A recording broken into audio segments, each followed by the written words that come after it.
Welcome back to Boom and Bust. I'm your host, Tony Clement, having a conversation with Jocelyn Bamford. She is the co-host of Canadian Innovators here at the News Forum, Vice President of Automatic Coating Limited, and founder of Concerned Coalition of Manufacturers and Businesses here in Canada as well. Jocelyn, we were trying to get you on the program last week, actually, but we had to shift things around a little bit. Ves Sabat was a fine replacement, of course, but it's great to have you on the program now. But you were in Washington, D.C. last week. Maybe tell our viewers a little bit more about that.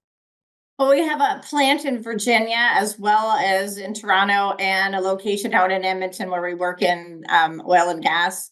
And I might add, we've developed and patented the most environmentally friendly way of stripping, blasting, and coating pipeline that has coal tar, asbestos, and PCBs, not because somebody told us to, but because we thought there was a great hole in the marketplace. And that what people fail to recognize is that the market will drive itself. It doesn't need the government overlords telling us what to do.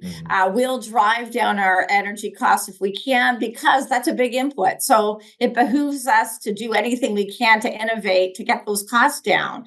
But when the government tries to drive us out of business, that's where it becomes problematic. So I was driving down with some meetings in Washington, and also for some meetings in Virginia where we have another business. And I have to tell you, it's a world difference. I was going to ask what it's like to do business in the U.S. Please go on.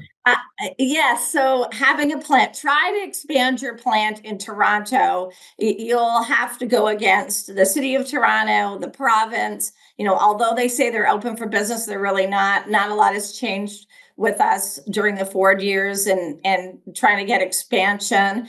But coming down to the United States, they just want jobs. So we are expanding our plant in Virginia. And the difference is, instead of taking 2 years and piles of money, they say, yeah, you can expand, but you have to have shovels in the ground by June. So they'll give you approval, but they want you to get moving because they recognize if you expand, you're going to have more jobs, and they're all about jobs. So instead of treating you like a criminal, they treat you like a job creator.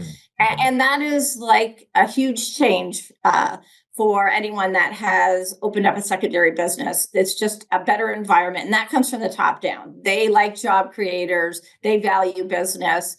And they understand economics, I'd say, better than Canada, where many of the politicians either have never worked in the private sector a day in their life or have no understanding of how economics works. What about the regulatory environment? The regulatory environment is, they have the same safety requirements as Canada. They have environmental requirements. It's not the Wild West here, but they just get things going faster, and they don't require the consultant class to make $1 gazillion on every project that you initiate. And that makes all the difference, because there are people in our coalition that have been trying to expand or at a third shift, and the amount of money that they have to pour into never-ending consulting fees, applications, and delays is astounding. So they just don't have that environment here of red tape. And although the Ontario province has said they are going to reduce the red tape, we haven't seen any proof of that. So there's a lot of talk in Canada, and there's very little delivery. And the opposite is true in the United States. Jocelyn, what's next for the Concerned Coalition that you also are part of? Well, we're going to go on a campaign to make sure that Canadians understand what a negative impact industrial carbon tax has on prosperity and jobs and our ability to compete. So we're going to make sure everybody sees our bills, understands our bills, and understands that we're, for the most part, very low emitters.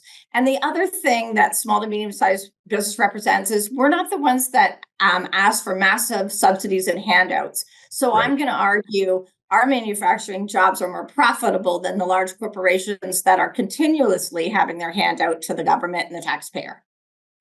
Jocelyn Bamford, it's been great to have you on the program. Lots to discuss there, and really appreciate your advocacy as well as the knowledge you bring to the program. Thanks for being here today. My pleasure.